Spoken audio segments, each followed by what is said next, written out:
hello friends welcome to my channel नतुन एटा video लै स्वागतम जानाइছো आशा करो सकले भाले আছে আজি দুই দিন ধৰি ইউটিউবত ভিডিও আপলোড কৰিব পৰা নাই কিয়নো আমাৰ এক্সাম আহি গৈছে এক্সামৰ কাৰণে হাজু হৈছো সো দুই দিন ধৰি এক্সাম দি আছো আমি তাই সময় পোৱা নাই ভিডিওৰ কাৰণে সো আজি আবিলিত আমাৰ গাঁৱতে এটা নদী আছে তাত গাঁও দিবলৈ আহিছো সো তাত তিনিটা লৰাৰ লগত লগ পাইছো সেই লৰাজনে কৈ আছে যে কিবা এক্সাৰসাইজ দেখাম সো তেওঁলোকে কেনেকৈ এক্সাৰসাইজ কৰি আমাক দেখুৱাব সো চাই থাকক আজি আপোনালোকক দেখাম সো সৰু সৰু লৰাবোৰে কেনেকৈ এক্সাৰসাইজ কৰে সেইবিলাক আমি নোৱাৰো সো চাই থাকক কেনেকৈ সেই তিনিটা লৰা এনেকৈ মানে খেলি আছে তাৰ সেইবিলাকৰ ওচৰত যাম কেনেকৈ এক্সাৰসাইজ কৰি দেখুৱাই আমাক চাওক আপোনালোকে এইটো আমাৰ গাঁৱৰ সৰু এটা নদী চাওক নদীখন চাওক আজি বহুত ৰদ দি আছে 33 ডিগ্ৰী মান ৰদ আজি উঠিছে তাৰ কাৰণে মানে ভিডিও কোৱালিটি ভাল নহব পাৰে সেইখন আমাৰ নদীৰ ওপৰত এখন ব্ৰিজ আছে চাওক ব্ৰিজখন নতুনকৈ বনাইছে আজি এক বছৰমান হ'ল চাওক চাই থাকক তিনিটা ল'ৰাই খেলি আছে তেওঁলোকৰ লগত কথা পাতিম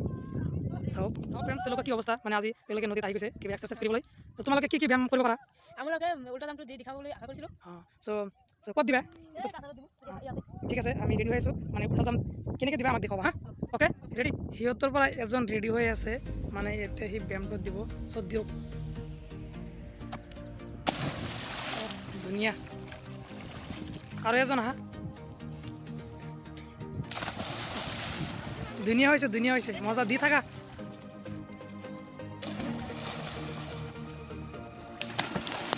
তো বহুত দিন ধৰি আমি নদীত গা ধুবলৈ নাহোঁ কিয়নো নদীত গা ধুবলৈ মোৰ বহুত ভয় লাগে চ' তাৰ কাৰণে আমি নদীত কেতিয়াও নাহোঁ নদীখন আমাৰ মানে ঘৰৰ ওচৰতে সেইপিনে আমাৰ ঘৰ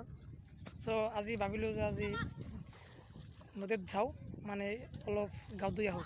লগত মানুহ আহিব বিচাৰিছিল অহা নাই চ' নদীত আহি আমি তিনিটা ল'ৰাক লগ পালোঁ চ' ভাল লাগিলে লগ পাই তেওঁলোকে কিবা এক্সাৰসাইজ দেখালে সৰু সৰু ল'ৰা সিমান চ' এইখনেই আমাৰ ঘৰৰ ওচৰত থকা নদীখনৰ ওচৰতে বা এটা মানে চৰ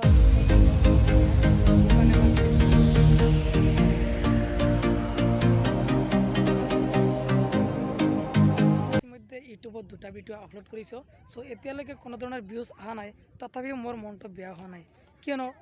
ভাবি আছোঁ যে আপোনালোকে ছাপোৰ্ট কৰিব চ' ছাপোৰ্ট কৰিলেই নহয় আপোনালোকৰ এইটো ওচৰত এটাই অনুৰোধ মোক